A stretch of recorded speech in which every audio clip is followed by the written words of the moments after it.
all the pain.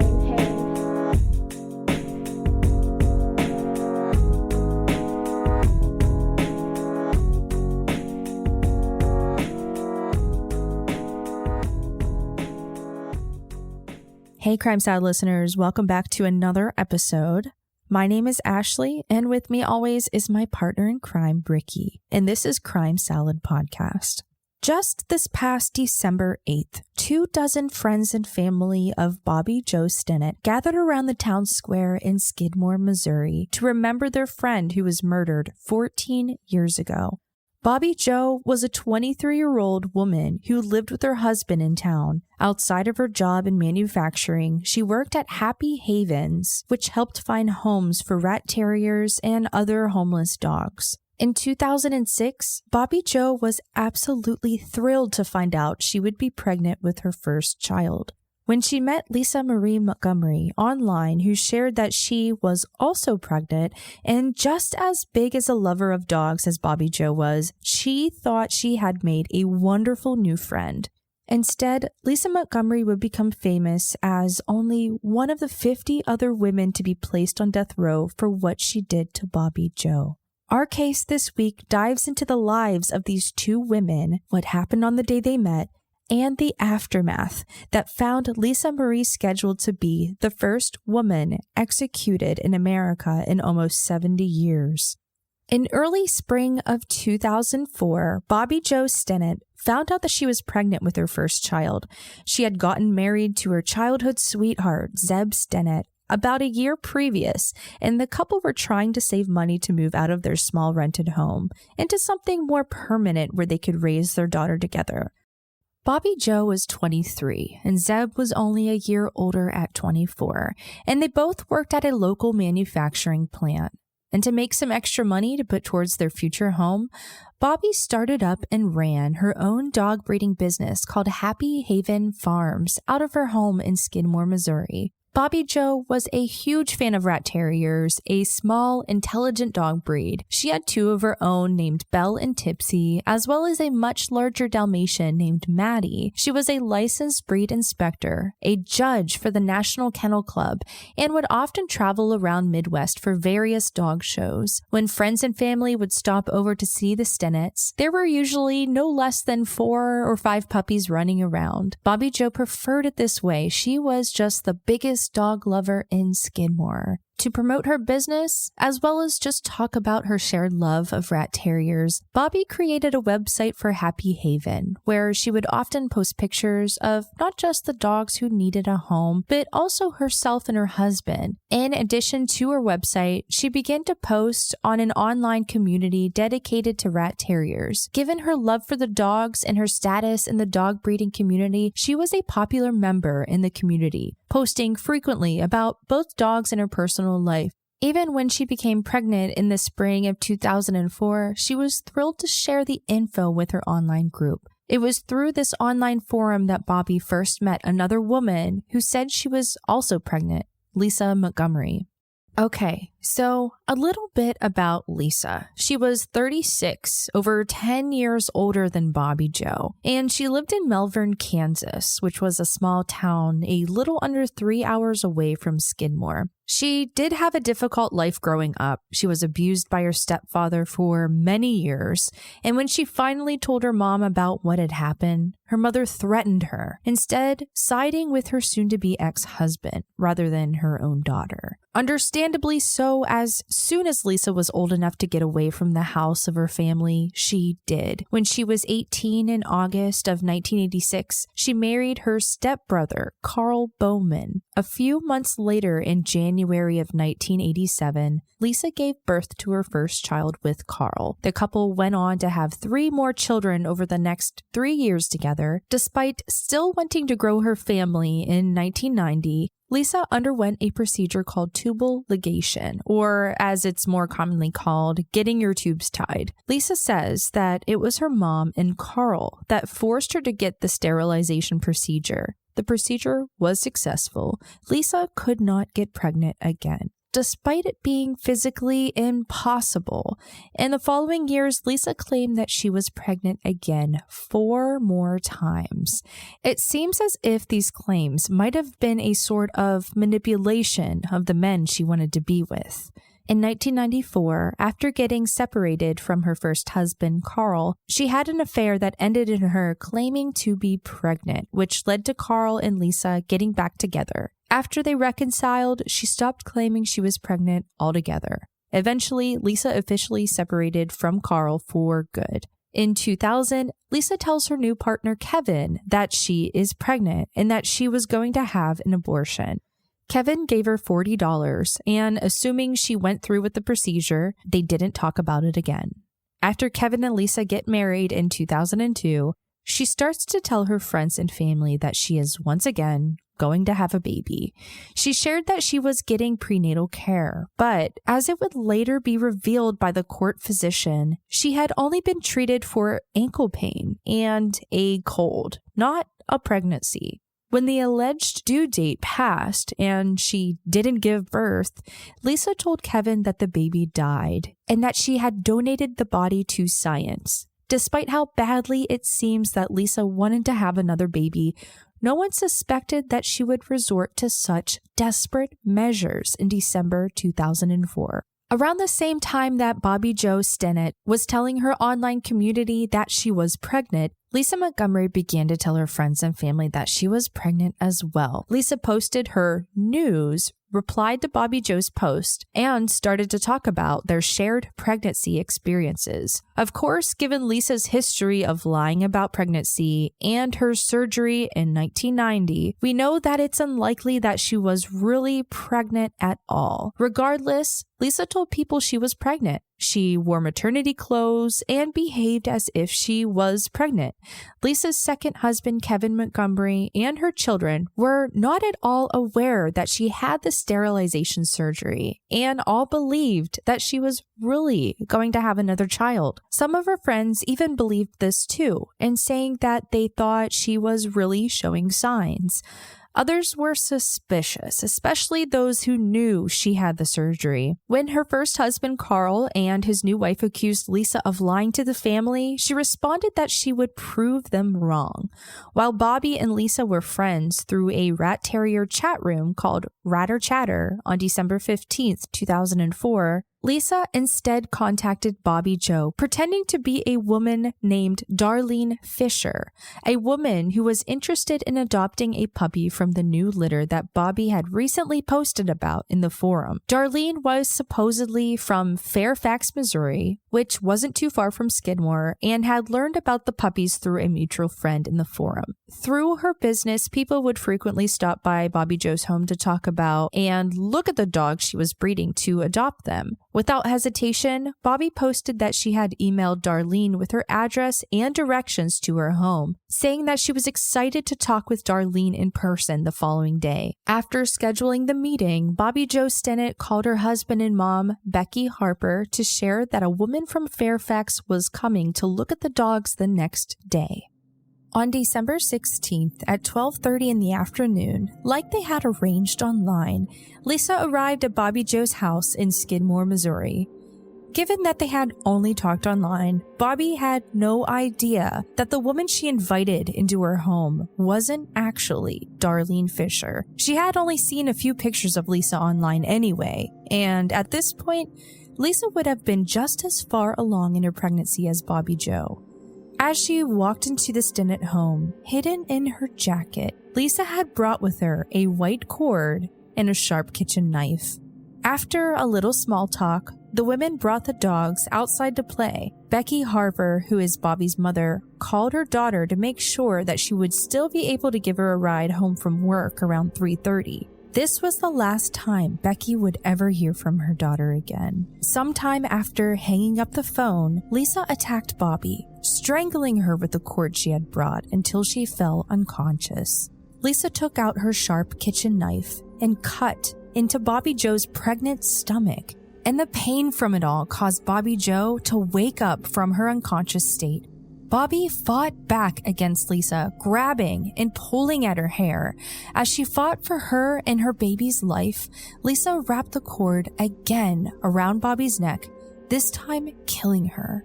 And once she was dead, Lisa cut the 8-month-old baby from Bobbie Jo's body and severed the umbilical cord. Lisa Montgomery rushed out to her car that was parked in the driveway with Bobbie Stinnett's newborn baby and drove away back to her town in Kansas. Other than the small cut above her eye, the gruesome way she was born, and the fact that she was born about a month premature, the baby was healthy and fine. When Bobbie Jo didn't arrive to pick up her mom at work at 3:30 like she had promised only an hour earlier, Becky Harper called her phone again. When Bobbie Jo didn't answer, Becky instead walked over to the house, which was only 2 blocks away, to see what had kept her daughter from coming to get her.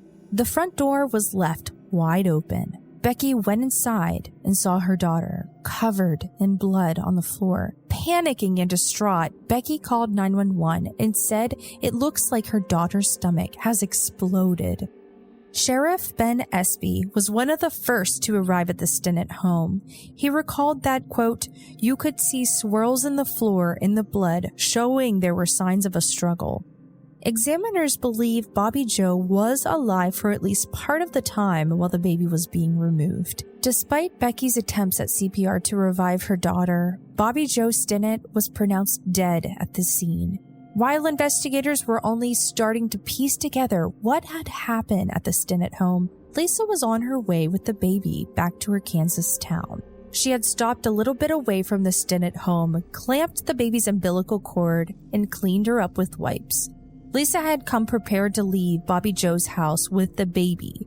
She put her in the car seat and kept heading home. When she arrived in Topeka, Lisa finally called her husband to tell him that she had gone into labor while she was out Christmas shopping and gave birth at the women's clinic. Rather than driving her car home, which she probably assumed investigators were already looking for since it had been at Bobbie Jo's house, she had Kevin meet her near the clinic to drive her and their new baby home. Lisa's older children would come to pick up her car later.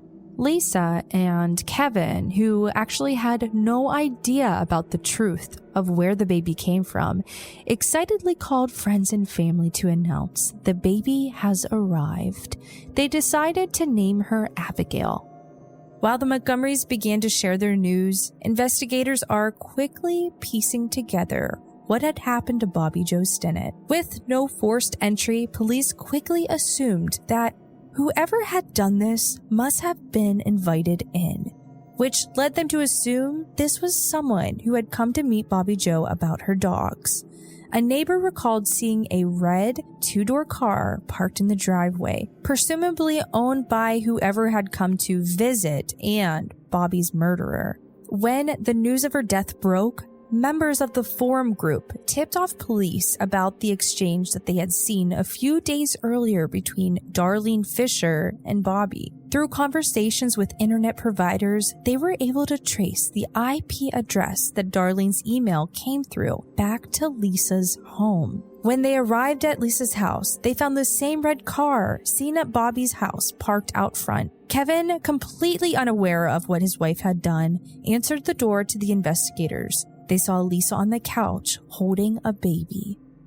Among those who arrived at the Montgomery house was Sergeant Investigator Randy Strong. He explained that they were there investigating the murder of Bobbie Jo and the kidnapping of a child. When they asked about the baby, Lisa shared the same story that she told Kevin. She gave birth at a women's clinic in Topeka. Lisa sent Kevin outside to get the discharge papers from the truck, but he came back empty-handed, unable to find any. When they called the clinic to check, they learned that no babies were born on that day. Investigator Strong asked to talk to Lisa outside to hear a little bit more about her story. She said that due to her family's financial problems, she actually had given birth to the baby at home with 2 friends. When Strong asked her for the names of the friends, she changed her story again, saying that they weren't actually there physically, but they were just there available by phone in case there were any issues. Lisa said she gave birth in the kitchen and then got rid of the placenta in a creek nearby. Sensing that the police were quickly becoming skeptical of her story and the evidence that they were finding against her, Lisa requested that they go to the sheriff's office to continue the discussion. While there, Lisa finally confessed that she was the one who killed Bobbie Jo and took the baby. Bobbie Jo's baby was taken from the Montgomery family and moved to a hospital where she was checked to be sure that she was healthy and unharmed. In a press conference after Lisa's arrest, the arresting sheriff said that despite the horrendous way that she was born into this world, there were no indications that the child had been hurt in any way. That same night, Zed Stinnett, having just lost a wife a day ago, is reunited with his daughter at the hospital. He named her Victoria Jo, a name him and Bobbie had decided on together before her murder.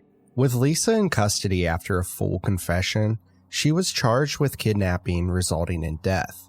By this, court stated that in kidnapping and claiming Victoria Jo Stinnett as her child, her actions resulted in the death of Bobbie Jo Stinnett. Beyond this, they said that because Lisa had killed Bobbie Jo in an especially heinous way, through strangulation and mutilating her body, that the government was seeking the death penalty. Lisa's attorneys tried to prevent the government from seeking the death penalty, stating that they could not definitively prove that the kidnapping resulted in Bobbie Jo's death. The appeal was denied.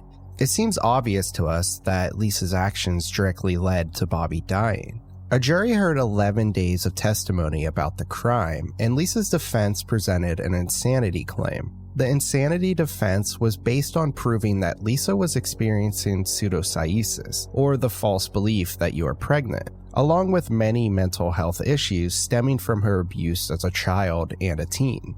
The doctor for the prosecution adamantly argued against this. He felt that Lisa clearly did not have a sincere belief that she was pregnant. Lisa was well aware that she had undergone the sterilization procedure. When she was actually pregnant before her surgery, she had prenatal care and gave birth in a hospital. But with the most recent alleged pregnancy, she made no arrangements for her to go to appointments with Kevin, and she never showed Kevin a positive pregnancy test.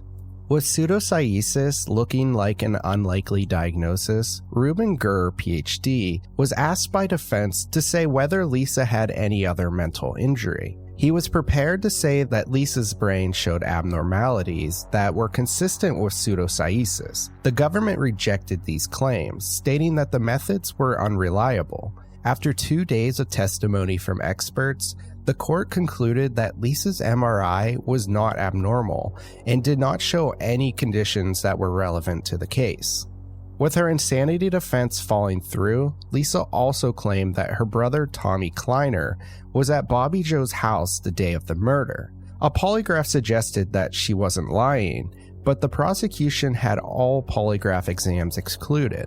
Later, it was determined that Tommy couldn't have been at the Stinnetts at the time of the murder, to which Lisa then claimed that she had amnesia and couldn't remember anything surrounding the time of the murder. With such heinous crime, investigators and juries wanted to know what could lead a woman to do such a horrible thing to another.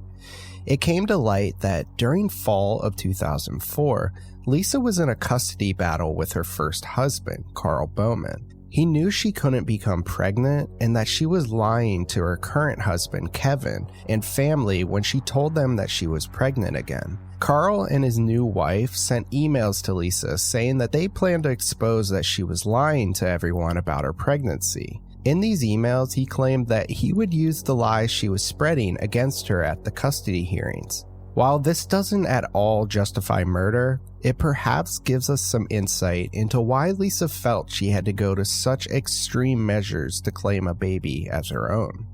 Given the confession and mounting evidence, ultimately the jury found Lisa Montgomery guilty of kidnapping resulting in death of Bobbie Jo Stinnett. As the trial progressed into sentencing, the jury heard testimonies for 2 days from family, co-workers, and medical professionals about Lisa's character, mental state, and relationships. The prosecution pushed for the death penalty, To escape this outcome, Lisa's defense argued that she could appreciate the wrongfulness of what she had done, that she committed the offense under severe mental and emotional disturbance, that she supported 4 children, and that she was a good, caring mother. Even with all this testimony, it was determined that the government had proved beyond a reasonable doubt their case, and that given the nature of the crime, Lisa was given the death penalty. Since the end of her trial in 2007, 3 years after murdering Bobbie Jo and leaving with her daughter, Lisa has continued to appeal her death penalty for many different reasons. Small technicalities on the ruling of kidnapping resulting in death, prosecutorial misconduct for the prosecution saying that she was a bad mother during the sentencing, and other nuanced arguments about language used in court. She argues that the cumulative effects of all of this means she deserves a new trial. Despite the attempts, the court remains firm that the conviction and sentence are upheld. She is currently 52 years old and is on death row at Federal Medical Center, Carswell in Fort Worth, Texas. She was originally scheduled to be put to death on December 8th via lethal injection, but her legal defense team contracted COVID-19, and this date was pushed back to give them time to recover and file any final appeals. Lisa Montgomery is now slated to receive the death penalty on January 12, 2021. She will be one of only 4 women in the U.S. to have ever received this punishment, the first in nearly 70 years. So much of the story is gruesome. There is one happy conclusion. Victoria Jo Stinnett, Bobbie Jo's daughter, is now almost 16 years old, living at home, healthy and loved with her father. Since she is still so young, the family has done so much to protect her from the media attention, keeping her out of the public eye to have as much of a normal life as she can to grow up, despite the horrible way she lost her mother. This concludes this week's episode. Thank you all so much for listening, and we'll see you next time. Crime Salad is a Weird Salad production. Are you kidding me? That was perfect. All the blood, all the pain.